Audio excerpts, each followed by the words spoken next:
magacayga waxaa waye maxamed cabdi colow waxaan ahay jeermaanka xarada ifo banaanbaxan wuxuu daaran yahay dhibaatada qaxootiga ka jirto biyo la'aan cunto la'aan daawo la'aan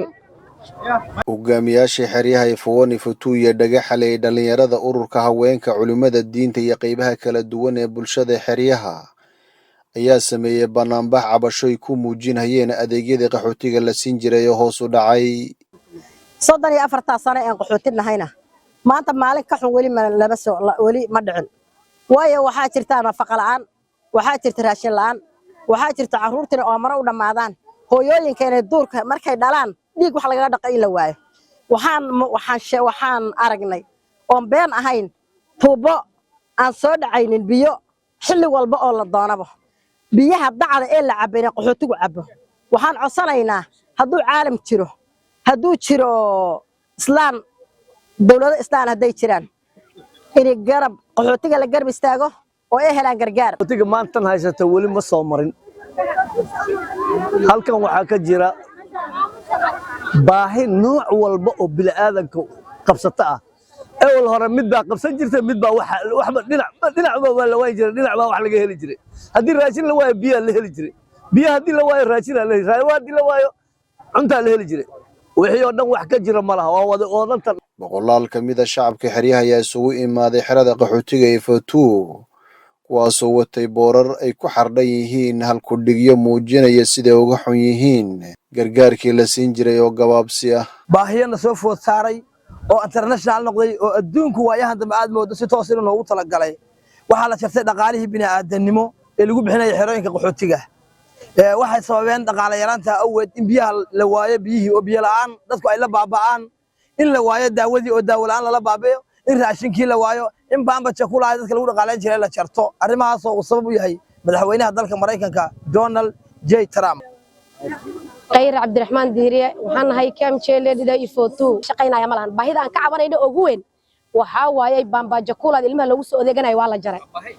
waa baahi ba banaankan keentay baamba chakula ma jirto oo xagga hay'adaha nooga imaanaysay oo waa la goostay biyo la'aan baa jirta hay'adihii samafalka ah waxay leeyihiin annagu hadda waxa banaanka noo keenay wuxuu yahay baahi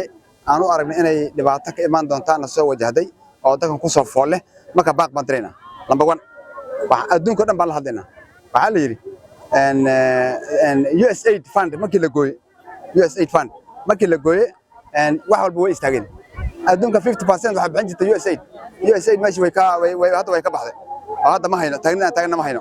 arinta caqabad weyn bay keentay waxay baaq u direen bulshada caalamka deeq bixiyaasha iyo dadka qaxootiga taageera saartay biyo la'aan baahsan cuntadii oo 85% ma aragtay lala yahay hay'adihii wax ka qaban jiray ama u adeegi jiray bulshadan ku nool kaamkan dhadhaab oo ay soo food saartay dhaqaale yari taasoo lala yahay wax lagu qabto waxay marka dantu kaliftay in biyihii la waayo cuntadii ma aragtaa 85% la waayo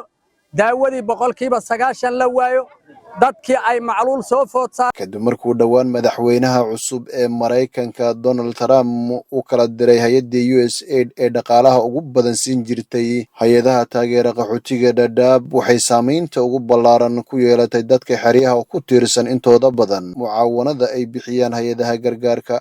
ugu weyn oo haysta waxa way biyo la'aanta adduunka nolosha sideedaba biyo ay ka bilaabataa hadii meedki wax lagu dhaqdo la laayahay hadii ruuxi umulo waxaan ku dhaqanaa aan la'aanahay hadii salaadi way biyo aan ku weysaysana aan la'aanahay hadda nolosha waxa kale oo lagu qabsanayo ma jirto qof walba markuu gurigiisa ka soo baxo biyo ka bilaaba dibka ugu weyn oo haysta waa biyo la'aan baan nahay raashin la'aan baan nahay chakula ma haysano isbaaladii daawo ma jirto qofkii markuu isbaalka tago oo dhakhtarku u arka leenka asaas soo gadanayo lagu duri lahaa wallahi dhibaato aad iyo aad u fara badan baa xariyahan qaxootiga naga haysata annaga dumar hadaan naho oo xariyaha qaxootiga aan joogno waxaan tabanaynaa dhib aad iyo aad u badan maxaan codsanaynaa adduunweynaha caalamka waxaan ka codsanaynaa dhibka Ilaahay baa bixiya dhibkana haysta iyo baahidana haysta Allah subxaan qaadirka naga kor qaado laakiin adduunka waxaan ka codsanaynaa gurma degdeg in noola fidiyo waxay cabsi ka qabaan macluul iyo gaajo ka dhalata gargaarka la dhimay sida ay sheegeen weeye biyo la'aan daawo la'aan raashin la'aan intaasana saameynaysa walaalayaal waxaan rabnaa adduunweynaha in naloo bandhigo in maxay ahayd baahidaanada la sheego in maxay ahayd nala soo gaaro curyaankaa jira waayeelkaa jira dadka annaga wuu baahan yahay dawladda Mareykanka wax si jirto waa goostaa la yiri marka dawladaha carabta waxaan ka codsanaynaa iyo kuwa muslimka aba inay il raxmad lah qaxooti ku fiiriyaan adduun weynahan u baaqayaa raashinka anaga oo yaala oo budgetka anaga yaala oo joogbaan ku jirta oo saliidi noo taal oo misirta noo taal yay WFP Trump baa idin diiday Trump ma Kenya jooga Mareykan buu jooga Kenya ma joogo aniga waxaan ku baaqayaa dheefta taala qaxootiga yaan laga xaslanin dheefta hana la siiyo adduun weynaha wuuna arkaa haddii aan dadkan waxba loo haynin ayada loo ogyahay meelaha laga kala imaaday waxa ka jira inta xeradan aan ku baabiilahay xerada kaamkan dhadhaab aan ku baabiilahay waxaan codsanaynaa dadka repatriation loo qoro meeluhu ka kala imaaday ama xabad ha ku disho ama midfac ha ku dumo in loo kala qaado bashada qaxootiga ayaa ku soo aadaysa iyadoo adeegyada muhiimka la siiyo qaxootiga ay aad hoos ugu dhaceen ama yaraadeen sida raashinka biyaha caafimaadka tacliinta nadaafadda iyo qaybaha kala duwan ee gargaarka ay qaxootigu ku tiirsanaayeen maxamed baaruud xuseen warbaahinta Star Dadaab